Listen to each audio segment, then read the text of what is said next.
Parque de Bomberos de Gijón. Sale mucho humo de la casa Rambali. Está quemándose. Señora, tranquilícese. Dígame, ¿desde dónde me llama? Calla, coño, que están pidiéndome la dirección. Ay, Dios mío, mire, esto es el campo y los monjes. Encima Villa, sí, encima Villa.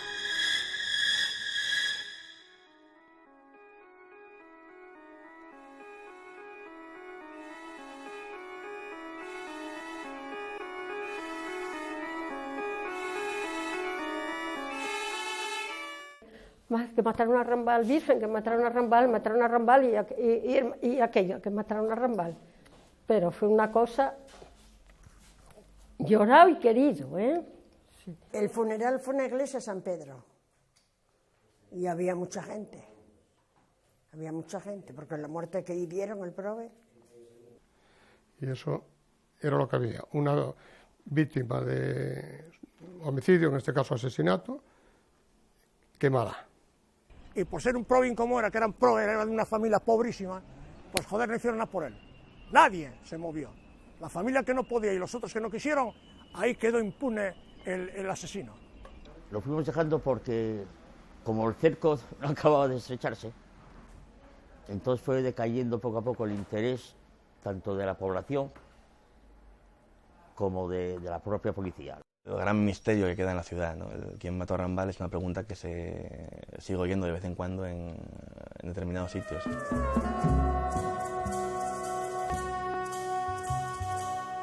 ¿Quién mató a Rambal? En algunos mentideros de Gijón aún se plantea la incógnita, a veces con bronca y otras entre susurros.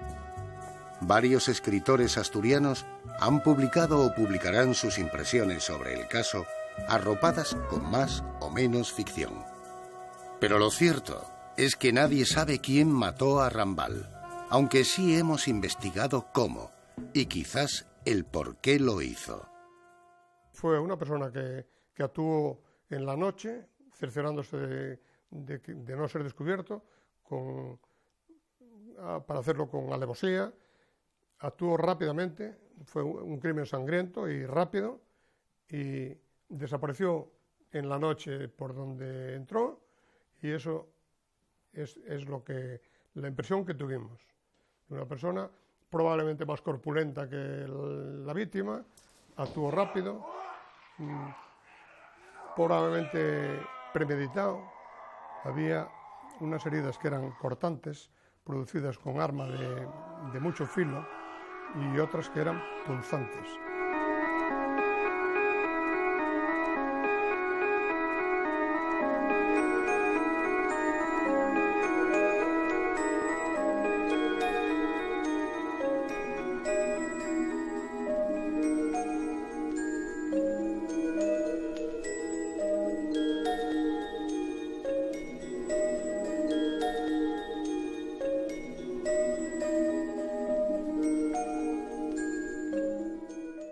El agresor probablemente lo primero que intentó fue degollar.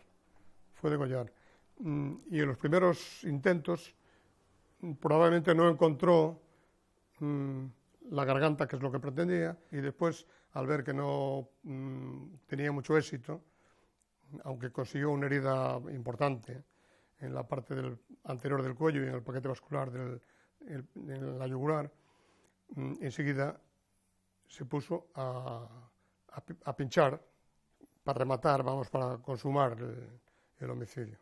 las quemaduras eran post-mortem, quiere decirse que el agresor se cercioró de que la muerte era real antes de prender fuego.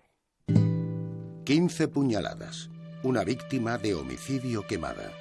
El crimen brutal ocurrió en la madrugada del 19 de abril de 1976, en el barrio de Cimadevilla, en Gijón. La víctima, Rambal, nacido Alberto Alonso Blanco, un hombre popular, estimado y único. Pues era un rapaz muy alto, delgado, era el moreno, tenía así bastante pelo, y era algadín, sí, era algadín. Y era, pues, por el día andaba, cuando venía a recaos y andaba por el barrio, pues va con un pantalón y un niqui normal, pero luego ya por la noche, cuando ya se preparaba él para salir, pues ya iba elegantísimo, muy limpio, limpísimo, impecable. Salía de casa ya y esa ya su vida. Era la vida de él ya, distinta a la del barrio. Ese barrio es Cimadevilla, que más que un barrio parece una isla. No por su forma, sino por su manera de vivir. Tiene el carácter forjado por la mar y todos parecen familia. Probablemente en cualquier otro lugar, Rambal hubiera sido solo Alberto. Salía impecable de Cimadevilla y entonces llevaba su ropa o la tenía donde iba, que actuaba en algún bar o algún bar de estos grandes. Entonces era donde cantaba sus cuplés, porque era amante del cuplé. Entonces viene a trabajar a Gijón una compañía de Enrique Rambal. Y el motivo que yo no sé por qué, porque él gustaba el teatro, todas esas cosas, empieza Cimadevilla a llamarlo Rambal. Entonces, como cariño, con cariño, igual que llaman a Pepe Pepín, ahora empezó a ser Rambalín, y el Rambalín duró más que el Rambal, o sea que comió al Rambal, y era Rambalín. Efectivamente, es el de Rambal. Todo el mundo sabe 3 o 4 cosas, todo el mundo sabe más o menos las circunstancias que rodean al crimen, pero pocos se ocuparon de conocer a la persona, de ver lo que había detrás. Se hizo querer ayudando a la gente del barrio, ayudando a la gente mayor que tenía necesidades en su casa, les ayudaba en las labores domésticas, que en aquella época no había lavadoras, él les aseaba todo lo que era su vivienda, incluso con el esfuerzo en aquella época, al no haber lavadoras y no estar, digamos, tenía que ir al lavadero, lavar a mano, tender en tendales. Todo eso lo hacía altruistamente, lo hacía con cariño y posiblemente en algunos sitios donde había posibilidad económica sí recibía retribución, pero en la gran mayoría lo hacía, era un tema social que él llevaba dentro. Y yo opino de él, siempre opiné de él, que era como un asistente social del barrio, era un servicio social que él lo hacía con cariño. Y porque hay una dimensión él completa de ONG, hay una dimensión completa e inexplicable de ONG.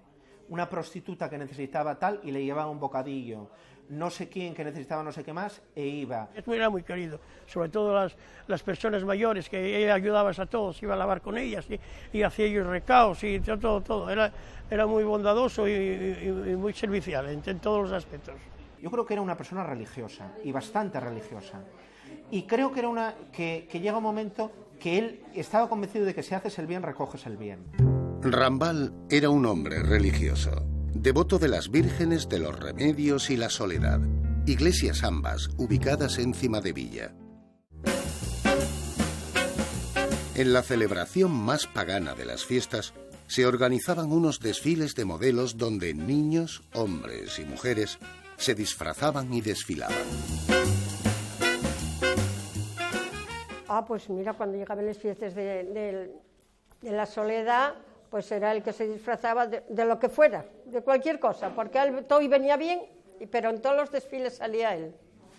Y entonces fuimos ese día al Cine Brisamar y entramos en la confitería que hay enfrente, que se llama, me parece, Confitería Benisamar, todavía se sigue llamando así, y entramos a tomar un café ahí, y había unas mujeres de allí de Cimavilla charlando y tal, y en ese momento entró Rambal, y bueno, empezó a bromear con ellos, como siempre hacía, bueno, pues contándose cosas, y entonces ellos preguntaron, bueno, este año para las fiestas, ¿qué?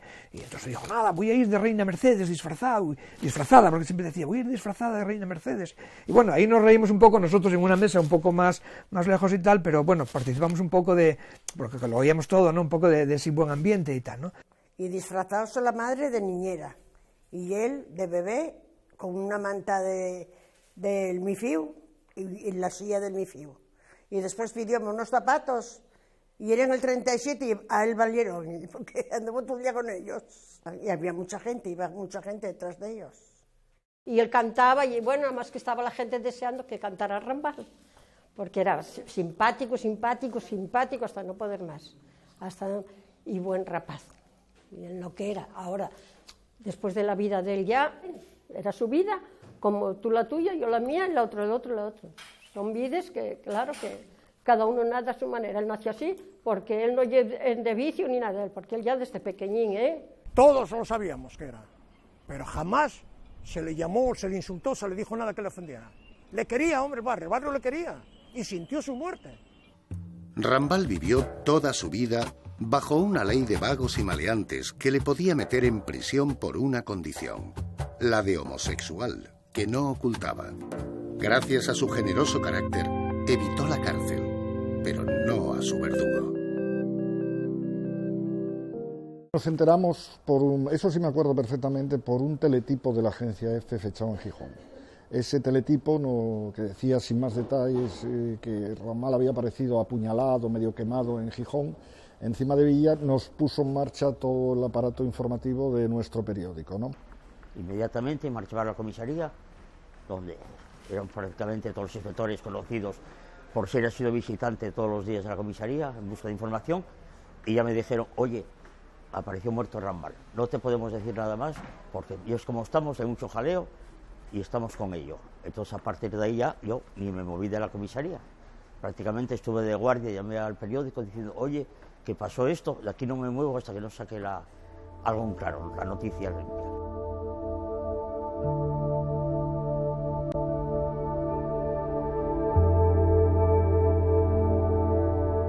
Y sí tuvo un entierro que fue uno de los, digamos, de mayor afluencia de gente de los conocidos en Gijón. De hecho, la iglesia estaba llena. Todo Gijón estaba en San Pedro con ramos de flores, gente llorando, sobre todo las personas mayores de Cimavilla, que lo querían todos como yo que sé. Yo recuerdo el día del funeral, el barrio de Cimavilla en pie, con pancartas de queremos justicia, Cimavilla pide justicia, y eso, muchas pancartas. El juzgado número 2 instruye el caso.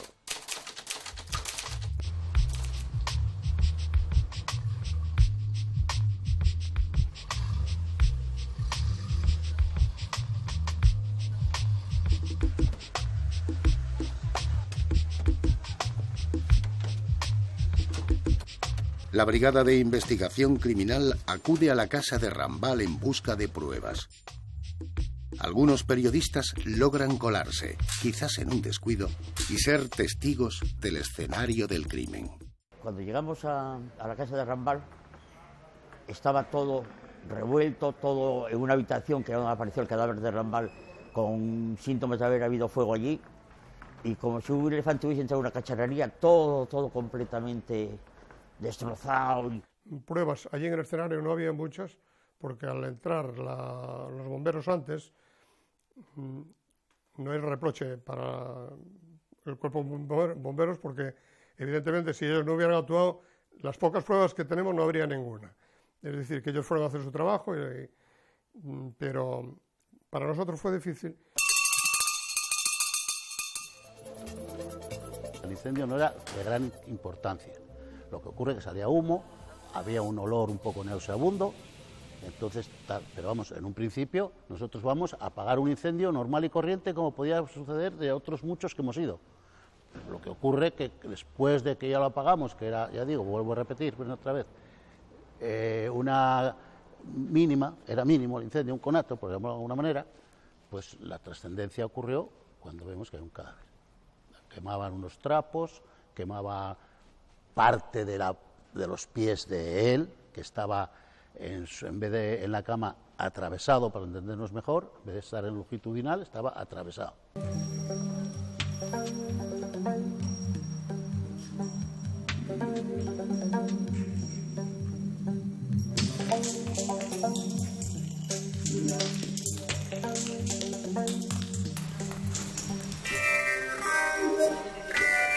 El inspector José de Lucas y su equipo reunieron las pocas pruebas que pudieron conseguir en la casa. Recogieron pelos, colillas y algunos fluidos que quedaron en custodia para poder compararse con muestras de los posibles sospechosos.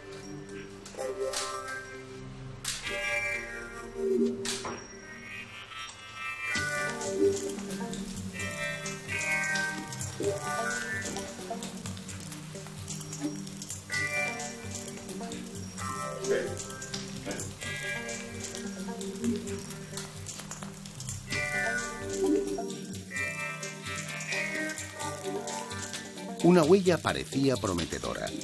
Sobre una llave de la luz apareció un dibujo papilar impregnado en sangre.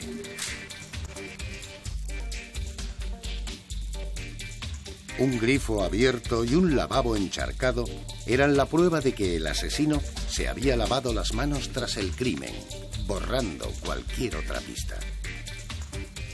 El arma homicida, que posteriormente el forense describió como un estilete de unos 2 centímetros de ancho y 10 de largo, nunca fue encontrada.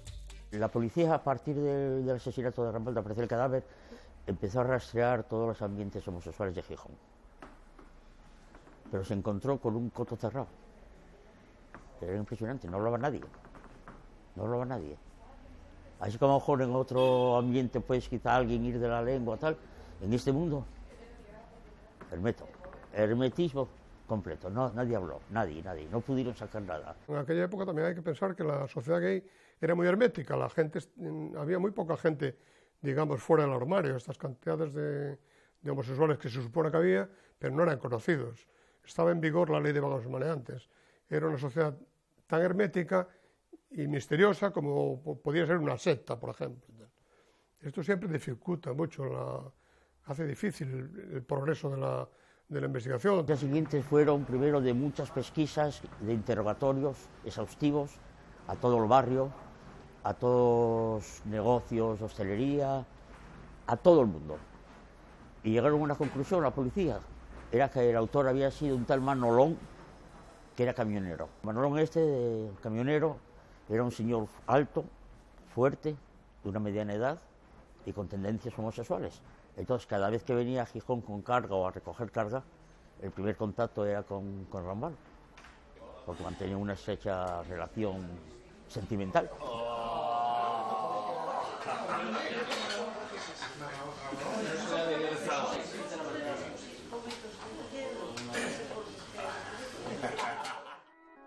Rambal, el Rambalín querido de Cimadevilla, asesinado violentamente en el 76, se reconocía homosexual y protagonizaba los ambientes nocturnos de Gijón.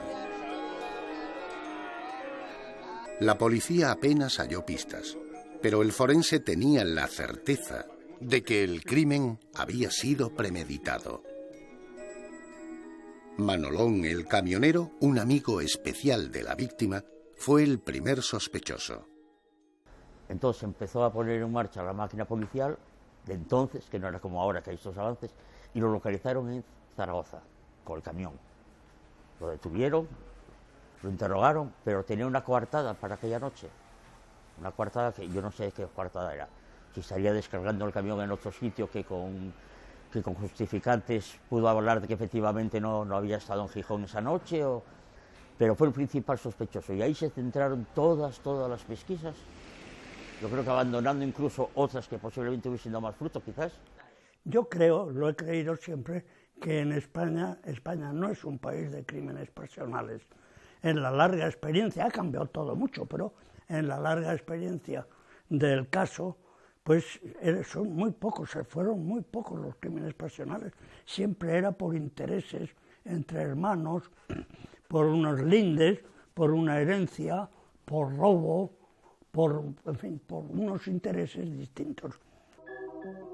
La policía buscó a Manolón, pero las investigaciones e interrogatorios se dirigían además a un ambiente bien conocido por Rambal, el de la noche. Tenía su transformación nocturna, y su transformación nocturna era el divertimiento que le gustaba hacer teatro, le gustaba bailar, le gustaba cantar, le gustaba, como naturalmente a casi todos nos gusta, salir un poco de juerga de vez en cuando, y él era un hombre que estaba integrado dentro de la noche, porque Cimadevilla era el ocio nocturno en aquellos momentos. Y como tal, él también tenía sus labores ahí, tenía sus labores de divertimiento y posiblemente hacía trabajos, que los hacía seguro, trabajos en algún bar o en algún sitio de copas donde se le retribuía por sus labores. Venía mucha gente de Gijón para, oye, ¿dónde está Rambal? Porque queremos hacer una fiesta, y querían que fuera Rambal precisamente a amenizarnos con ellos.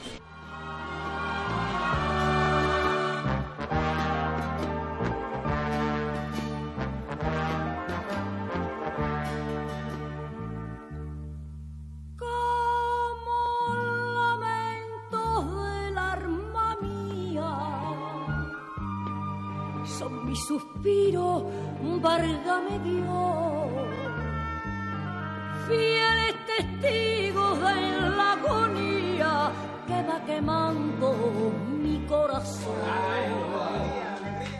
No hay en la noche de mi desventura una estrellita que venga a alumbrar esta senda de eterna amargura que triste y oscura. No sé dónde va esta senda de eterna amargura que triste y oscura. No sé dónde va. Torre de arena. Normalmente andaba por casi todos los bares de Cimadevilla, pero exclusivamente andaba precisamente en mi bar, en el bar Carrizo, en la Cabaña, el Mesón del Gallo, el Farol, y el Escocia, el Jamaica, en fin, mayormente todos esos bares que eran él donde lo pasaba en grande, haciendo la delicia de todos porque bailaba, cantaba. No sé dónde va. Torre de arena que mi cariño supo labrar. Torre de arena donde mi vida quise encerrar. Noche sin luna, río sin agua, flor sin olor. Todo es mentira, todo es quimera, todo es delirio de mi dolor.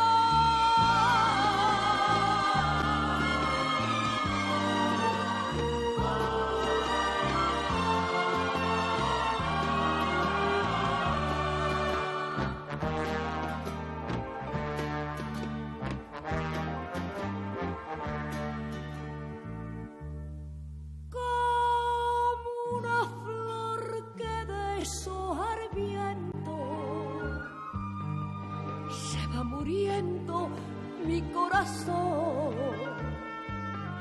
y poco a poco mi sufrimiento se va llevando todo mi amor.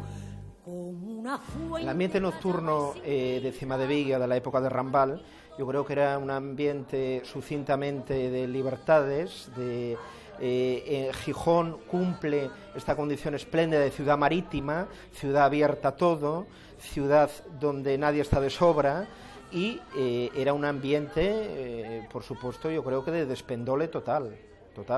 putas con collares raros, con vestidos raros, con noctámbulos rarísimos y llenos de rumba y de cachondeo y de toros y de bigotones de toros y de palmas y de todo esto, y donde se festejaba un poco la vida, ¿no? Rambal era un personaje adelantado que vivía quizás en algunos casos en compañías dudosas y probablemente de ahí surgió el crimen. En la noche de Cimadevilla había muchas almas y Rambal las conocía a todas.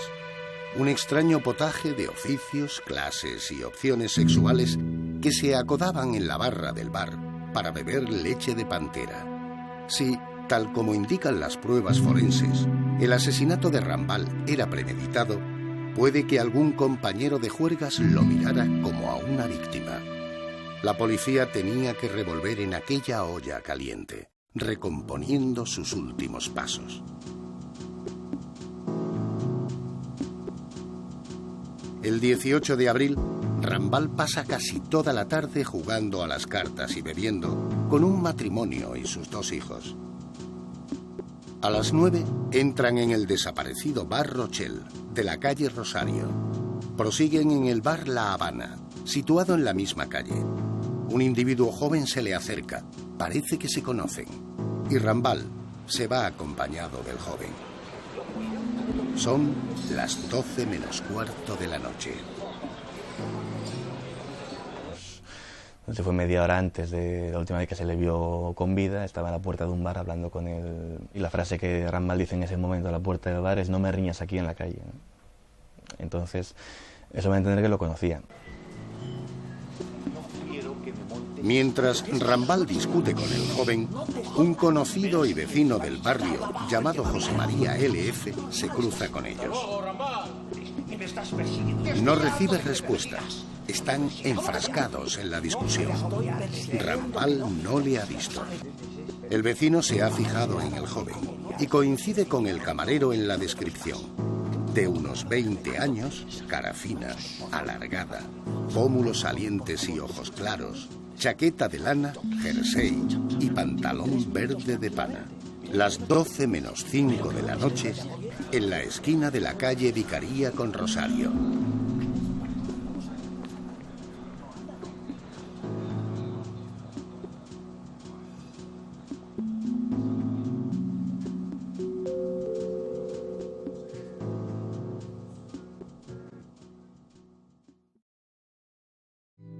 Según los testimonios recogidos, este vecino de Cimadevilla es la última persona que ve con vida a Rambal, a excepción de su asesino. El campo de las Monjas, donde vive Rambal, se encuentra a unos 2 minutos a pie. El forense data la muerte en torno a las 12:15 de la noche. Apenas quedan 20 minutos.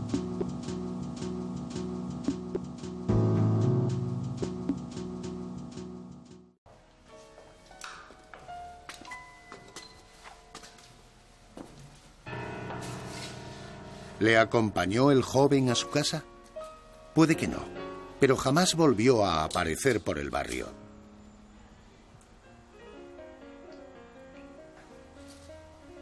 A pesar de que las descripciones de los testigos permitieron hacer un retrato robot e incluso se le identificó como el apodado Pepsi-Cola, el joven se desvaneció desde aquella noche.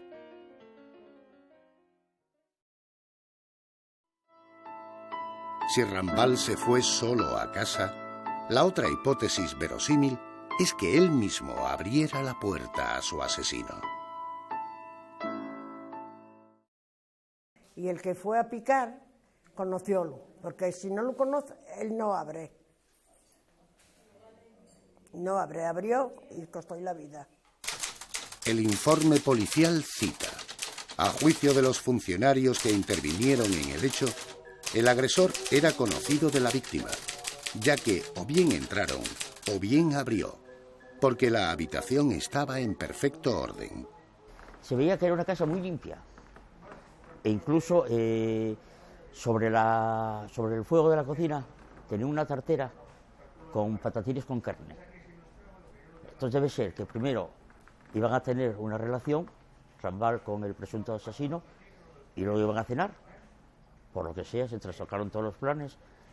La carne con los patatines quedó en la cocina y Rambal, pues, fallecido. La sorpresa está claro, porque se ve eso, lo dice la autopsia. El cadáver habla, eso es evidente. Este hombre fue sorprendido, o bien en el borde de la cama, o echado, fue sorprendido por una persona que se le situó encima, probablemente de más peso, que no era una persona menuda, y inmediatamente comenzó la agresión.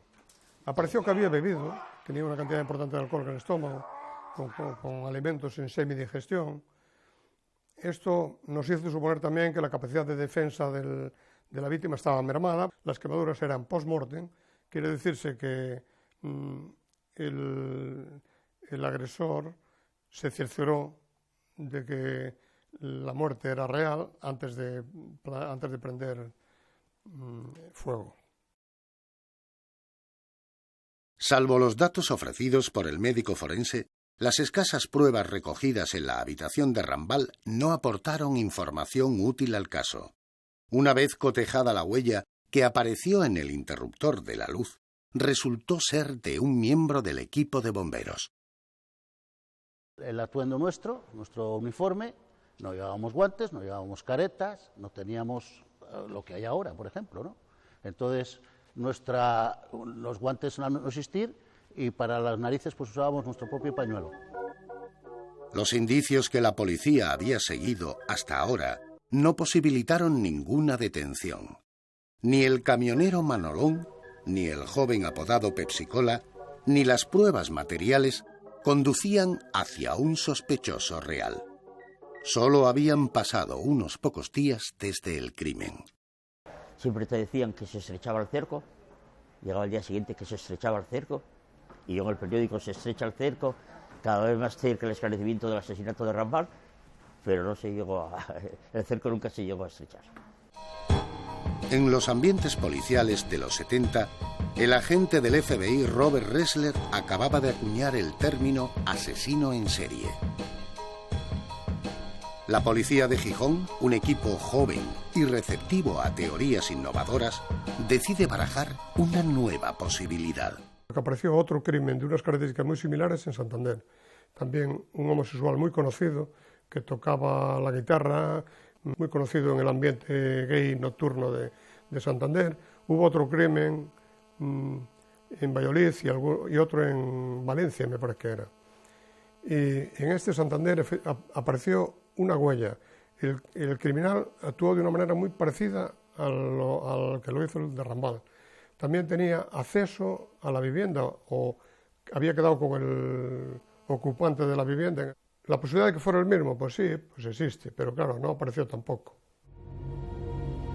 Puesto que Gijón es puerto de mar y gran parte de los otros crímenes de homosexuales ocurrieron en ciudades portuarias, la policía pensó que el posible asesino en serie podía ser un marinero. Se investigaron los barcos que habían fondeado en Gijón en las fechas del crimen y que además hubieran estado en Santander y Valencia. 4 nombres de embarcaciones se repetían: el Cala Armesal, el Ubexo, el Alexandri y el Marcos Lucio. Una vez investigadas las tripulaciones de cada uno de los barcos, ni un solo marinero había estado en Gijón y en alguno de los otros puertos donde se repetían los homicidios. Ningún miembro de la tripulación que desembarcó en Gijón lo hizo en Santander o Valencia. Otra pista que se hundía. La policía, pues sé que revolvió Roma con Santiago, hubo muchos rumores al respecto, sabéis que nunca se detuvo a nadie y que el crimen, si no quedó en el olvido, quedó sin resolver. Parecía que era bastante fácil de resolver el tema si se hubiese hecho una buena investigación. Y de hecho la investigación parece que iba por buen camino, que avanzó. Sin embargo, hubo un momento en el que todo se paralizó. Los periódicos dejaron de informar, a lo mejor porque no tenían más noticias, y la investigación no avanzó. No avanzó, echaron tierra sobre el tema y desapareció. El crimen de Rambal, el último gran misterio de Gijón, oculta, según algunos, manos negras, jerarquía y el suficiente poder en la sombra como para detener toda una investigación policial. Intuyo, o por lo que he leído, por lo que me he documentado, puedo llegar a suponer, es que quien lo hizo, o quien mandó que él se hiciera, que no, tampoco está claro que en el caso de que el crimen no fuera por encargo, sino que fuera un crimen cometido en primera persona, digamos, tenía poder suficiente para ordenar paralizar la investigación cuando a él más le convenía, ¿no? La investigación del asesinato se paró a los pocos días porque hubo una orden que obligó a los policías a parar esa investigación para ocuparse de otros asuntos, ¿no? Entonces, yo pienso que quien lo hizo, quien tenía una responsabilidad subsidiaria en el crimen, tenía suficiente influencia para pararlo. Y al mismo tiempo no creo que se trate de un problema de desidia o de apatía de los policías que investigaron en primera persona el caso, ¿no? Yo, por lo que he hablado con algunos de ellos, sé que el caso de Rambal les pesa, digamos, ¿no? Porque probablemente llegaron a tener muchas claves para averiguar quién había sido el culpable, y de repente, cuando quisieron retomar el caso después de esa parálisis obligada, se encontraron que lo que tenían había desaparecido, ¿no? Ya no tenía la fuerza que había tenido en su momento. Un día, yo trabajaba en el Banco Hispanoamericano, fue a verme, me dijeron que me esperaba abajo un señor y tal, y bajé, y se presentó como el hermano de Rambal. Se llamaba Pichi, y dijo, llámame Pichi. Entonces, bueno, a raíz de eso, pues aproveché para hablar un poco con él, y bueno, pues cómo me había parecido, la impresión que yo tenía del hermano. Y entonces yo le pregunté, bueno, vosotros en relación con el crimen, realmente, ¿qué actitud tuvisteis? Dijo él, mira, nosotros la verdad es que pudimos hacer muy poco, porque a nosotros la policía lo que nos dijo fue que, y esto es textual y lo puedo contar tal como él me lo contó, la policía nos dijo que nos valía más que no hiciéramos nada, que no hiciéramos averiguaciones y que dejáramos la cosa tal como estaba, que a él que no lo íbamos a resucitar y que nos podíamos meter en un lío. O sea, que nos metieron un poco de miedo. Y desde entonces nosotros lo dejamos y tal. Eso me dijo mi Pichi. Entonces, bueno, aquello iba un poco en la línea que yo pensaba y un poco en la línea en la que la novela iba. Y bueno, pues digamos que de alguna manera eso reforzó pues un poco la idea que yo tenía del tema. De que había habido ahí pues algún personaje de poder, no sé de qué tipo de poder, si político o económico o de qué tipo, pero que había hecho paralizar el tema. Y tenía que ser una persona de mucho poder porque había mucho movimiento a favor de que se descubriera el tema. Y así fue cayendo, vinieron otros casos nuevos, la policía empezó a embarcarse en otras aventuras ya de delincuencia y hasta hoy. Los diarios se maquetaron con noticias nuevas que pronto dejaron de serlo. Cimadevilla se acostumbró a vivir sin Rambal y la investigación quedó enterrada bajo cientos de papeles. ¿O no? En el año 86, los investigadores del caso reciben una llamada desde Villablino. Uno de los interrogados 10 años atrás asegura tener información reciente sobre el crimen de Rambal. La policía se desplaza a León y escucha la historia de un individuo que habla de un ciudadano portugués y algunas historias controvertidas. Según han asegurado a este programa, esta historia era pura imaginación, pero nunca han tenido tanta certeza de estar más cerca del asesino de Rambal. Lamentablemente el caso ha prescrito y tan solo los periodistas y los escritores buscan al asesino de Rambal. Quizás por brillo o probablemente porque hay hombres cuya muerte y sobre todo su vida no merece ser olvidada. Yo estoy convencido de que su muerte tiene que ver con una especie de complot para cargarse a un personaje que vivía de la extorsión. Y no hablaría de la muerte de una persona que más o menos se lo carga como de un complot organizado, más o menos organizado, para liquidarlo. Porque él, en la medida en la que era una loca salvaje, en la medida en la que vivía de extorsión, en la medida en la que pedía dinero, todos esos señoritos bien de Sommió y de otros sitios, saliendo por ambientes raros y pidiéndoles dinero y todo eso, pues era un peligro. No tengo claro cuál fue el motivo. Yo creo que Rambal conocía al asesino o conocía a quien mandaba al asesino. La teoría que yo creo es la que se ha hablado insistentemente, ¿no? Que era gente conocida de él, porque ahí no hubo el tema de robo, no había por qué, además, Rambal era un hombre en ese sentido modesto, y yo creo que fue algún tema, o alguien que se le fue la mano, algún odio, algún mal querer. Y en este asunto de los homosexuales había con frecuencia, no fue el pobre Rambal, no había sido el único, y solían ser crímenes por interés, quiere decirse por interés, por despojarles, les chantajeaban, caían con más frecuencia que otras personas en manos de desaprensivos y gente que se aprovechaba, sobre todo si eran hombres mayores como aquel pobre Rambal. Algo de chantaje, que Rambal, incluso en un momento de intimidad en la cama, pues dijo que, y la otra persona prefirió poner fin a la vida de Alberto, que se llamaba Rambal, antes de que trascendiese sus relaciones. Y era una persona o conocida o medio conocida en cualquier ambiente gijonés, y antes de que saliese a la luz ese escándalo, pues prefirió terminar con la vida de Rambal. La idea generalizada, y la mía también, es que fue algo relacionado con el tema de la homosexualidad de Rambal. Es decir, pues alguna persona, a lo mejor influyente, pues que tuvo miedo de que dijeran que había estado con él, que se chivara o algo. Eso fue la hipótesis que más o menos se extendió por Sisión.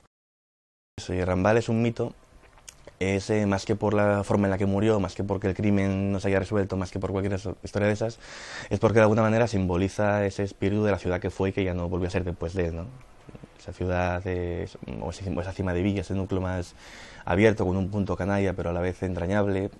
Todo eso poco a poco fue desapareciendo a partir del 76. Sí, a partir del 76, de años para acá, pues Cimadevilla fue remodelándose y es un barrio precioso y estupendo, pero ha perdido el encanto que tenía. Aquel encanto yo lo calificaría de bohemio, ¿no? Aquel encanto bohemio desapareció.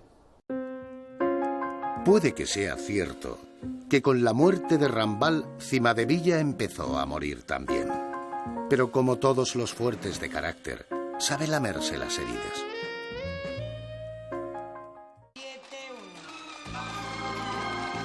Al final, el encanto existe en los lugares más insospechados. Y seguramente, si Rambal no se hubiera encontrado con un asesino, estarían moviendo fichas de colores con sus amigas.